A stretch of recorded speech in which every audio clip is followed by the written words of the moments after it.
time over your lunch breaks to hear me and just to get together. But I'm State Senator Jen Kiggans, so I proudly represent the 7th Senate District, which is a good half of Virginia Beach. I've got 3 North precincts as well, and I've done that since 2019, had that honor. But like they said in my intro, I originally grew up in Orlando, Florida. I was on an NROTC scholarship at Boston University and graduated in the year that women could fly in combat. So for me, and having to pick a job in the Navy, aviation seemed like a good fit. I went to flight school and learned to fly helicopters. I flew H-46s and H-3s. I was stationed here in Norfolk at HC-8, deployed a couple times to the Persian Gulf, got to do some humanitarian missions in Kosovo during that conflict. I met my husband, who is an F-18 pilot and served for 20 years. So when I got out after 10 years, we started to have children. He continued to serve, and then I was a stay-at-home mom and military spouse. For about 6 years, I had a GI Bill that was burning a hole in my pocket and wanted to go back to school. My mom's a nurse, and my brother is a nurse, and I had grandparents that just really made big impacts on my life. One said that aged in a nursing home where I was able to see, it wasn't a great nursing home. They had Alzheimer's disease, and I just remember just always not liking what I saw there.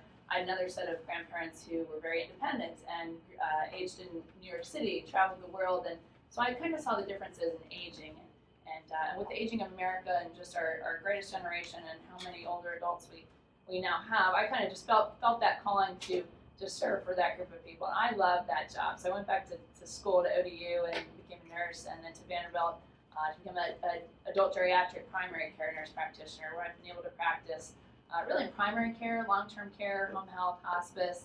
I love being I love facility level care, assistant living, memory care. I worked at EVMS at the Glennon Center for Geriatrics for a while. That was a great privilege. It's an amazing, we have a whole really not well known Center for Geriatrics there with just some of the best caregivers, some of the smartest people I've ever worked with in medicine. So that's been a great honor, just to be a participant in healthcare for our older adults. It's a group of people that I really love advocating for on the state level in government, and I can't wait to do it on the federal level as well. But so then the question I always get is, well, how'd you end up here in politics and being the state senator? And 2019 was the year that I ran for Senate, and I literally was just sitting on my couch like I do in most nights watching the news, like I'm sure many of you all do, and yelled at my television all the time.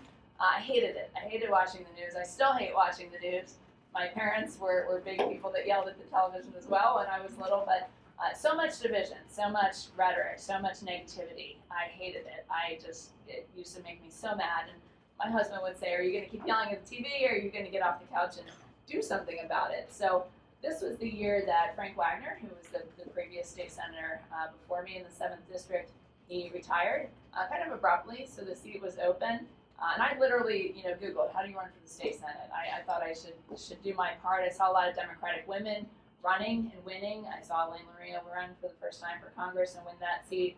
I had a squadron mate of mine, Mikey Sherrill, who was a helicopter pilot, who flew H-3s with me. She won in New Jersey she's a congresswoman from New Jersey. She's also a Democrat. So I would Google, where are the Republican women? What are they up to? And there were none. And where are the Republican women veterans? And there were none. So at that point, I felt kind of underrepresented. And I said, well, I can do this. If they can do it, I can do it too.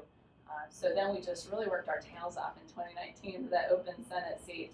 And it was a great victory. And I showed up in Richmond, having never served, never held office before. And gosh, that was an education like no other. Having that front row seat to really what I consider to be kind of the danger and insanity of one-party political rule. And I showed up there just as a very, as a mom, as a Navy spouse, as a healthcare provider, a veteran, I think kind of a common sense person. And what I sat through and what I saw firsthand was that when one party is in control, we had a Democratic Senate, we had a Democratic House, and we had a Democrat in the governor's mansion. So I felt, even though I showed up there because I felt like I had no voice, I showed up there and I still felt like I had no voice because I lost every time on issues that I cared about. Things like, supporting our kids in school, supporting our law enforcement, supporting our business community, things that I cared about as a conservative. I felt like I still didn't have a voice because I was in the minority. So I sat through that for 2 years. It was rough. It was an environment I learned in. It was a real fight at every turn, especially sitting through it in COVID. We continued to meet. We continued to go up there. We switched from the chamber to the Science Museum up in Richmond. So we went and spread out our desks 10 feet apart and wore masks every day and still legislated, but we didn't hear from people then. We didn't invite anyone to come visit us, and we were kind of legislating in a bubble. And I really thought that that was wrong too. That wasn't a great way to legislate, to make laws, because we were sent there to be a voice for constituents that had elected us. And I felt like we didn't do a great job of it during 21.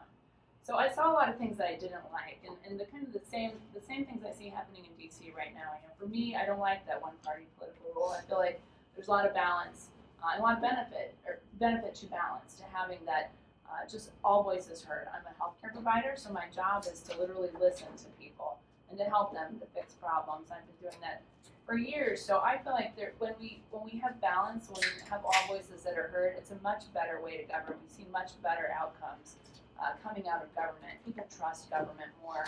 When we don't have that balance, it becomes just a place where people are untrustful, and that negativity, that the rhetoric that I didn't like and wiring is still there. So it motivates me to run for Congress this year. And then I look at, gosh, I think this year, in running for Congress in the past 14 months, we kicked off the campaign last spring. It's talking to voters. You know, that's what we do. We go to doors, right? We door knock. We go to lots of civic leagues, groups like you guys, church events, and just talk to people, the people that are going to vote, and say, you know, what do you guys care about? What's wrong? And by far, every single person right now that I talk to is talking about the economy. Right? That is by far the polls number one. It's truly what people are talking about, no matter what setting I go to. They are upset about gas prices. They are upset about inflation, which I know was 9.1, and we're all celebrating that it's down to 8.5, but it was 1.7 when Joe Biden took office. So, you know, that's not a lot to celebrate, in my opinion. I'm still hearing from people that they're like me, that are moms, that are military spouses, that work, that are trying to pay for their bills, that are trying to send their kids back to school, that are debating if they can go out to dinner, if they can go on a vacation this year. So these are the people that I'm hearing from. This is the issue they care about. And then I look at what's happening. For example, today is the House vote on this Inflation Reduction Act, which for me, as a Republican, I always am kind of amused by the names that we're giving our bills these days in the House. But you know, I'm running against a congresswoman who votes with Nancy Pelosi and Joe Biden 98% of the time, and I look at things like today, this Inflation Reduction Act, which most markedly, not only is it going to raise taxes and raise our corporate taxes and spend $1.2 trillion, and the more the government spends, the less we have, right? And the bigger that deficit gets.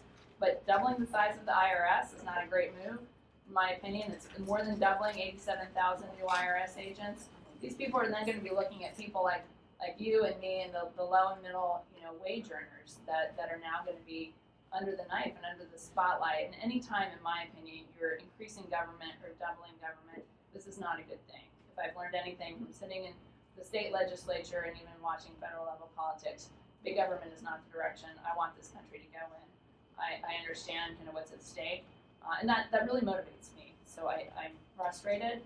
I frequently, when I'm making my stump speech, will talk about I run because I want to restore strength. I want to restore strength in our economy, right? I want to be able to get gas prices down, to reduce some of the overregulation that we have, to reduce not just our taxes, but finding domestic energy sources is going to be a real priority for what I hope is the new majority, and stopping some of this wasteful spending. Money doesn't grow on trees. I didn't grow up in a house where we just spent, you know, recklessly. I have to balance my budget at my house, so I feel like the federal government should at least be required to do that too. So I want to restore strength in our economy. I want to restore strength in our communities. What I've sat through with the attacks on our law enforcement and the state legislature has been dangerous, and we're seeing that with increases in crime and increases in homicides. This is a direct result of some of the legislation that we've passed, what we've done to our law enforcement community. And then healthcare. The healthcare piece has always been important to me. I think it's restoring strength in our community is also about taking care of people and giving them healthcare. And I certainly appreciate that. And the mental healthcare piece as well, especially now, especially what we've done to our kids, especially after this pandemic. But we've got to advocate for our providers. Our mental health care providers are struggling. And meeting with those guys, we set up meetings and roundtable discussions to hear what the providers need. We had to meet with the mental health providers at 10 o'clock at night. That was the only time of day that they could all find in their schedules where they were free to sit down and talk to me about what they needed. So we've got to do a better job of being a voice for those guys. I also run to restore strength in our border. This open border that we're seeing now is not great for any part of the country, no matter if you live near the border or not. The influx and the increases in human trafficking and drug trafficking is something that affects all of us. And then probably most personally, I run to restore strength in our national security and our standing on the world stage. I'm the daughter of a Vietnam veteran. My dad was a Green Beret in Vietnam. I am a veteran as a helicopter pilot and a military spouse. But now I also have kids who are in the military. I have a son who's a rising senior at the Naval Academy, and I have another son who's a rising sophomore at BMI, who's in Navy ROTC. So now my kids are in the military, and I feel like, especially on this one-year anniversary of the withdrawal from Afghanistan, where we withdrew and we killed 13 servicemen and women, in my opinion, needlessly. So we sat through that as veterans, and we see what happens kind of as a result of not being the deterrent that I feel like we should be. We're watching Russia and Ukraine.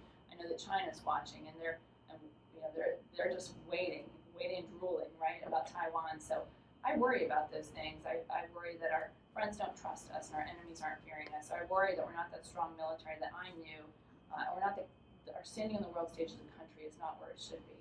But now, not only that, you put my kids at risk, because now my kids are going to serve, and my kids' friends will be there.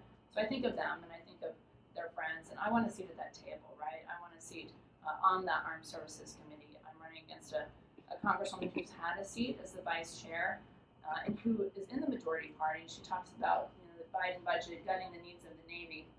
Well, you've had a seat at that table, and you've had also a voice as the majority party, and you haven't gotten it done. So in my opinion, you need to be replaced. And for me, I talk about being a mad mom or a mom on a mission, because that really motivates me every day, because I care about my kids. I care about my country, but I care about what's happening to my kids. So that motivates me probably first and foremost.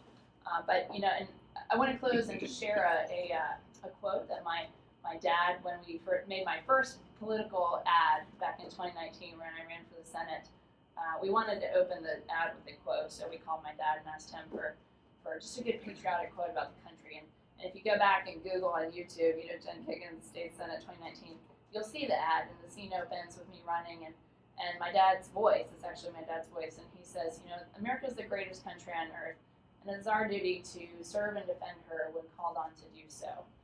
And so I feel that calling, and it's an honor for me. It's an honor to be able to serve in the capacity I do on the state level, to learn what I've been able to learn. It's an honor to be in the fight now, which is something I truly consider this a fight for me. It's been a fight on the state level. It's been a fight that we made some progress in my opinion, last November. We had a lot of change of leadership, great victories with Glenn Youngkin and Winsome Sears and Jason Miyares. So it's a fight for me now.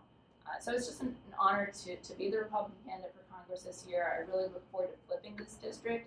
This is a top 5 race for the Republican Party. It's a seat we absolutely need to win to be able to flip the U.S. House, to be able to balance that power in D.C. this year. So thank you so much for just, for inviting me today and learning a little bit about me.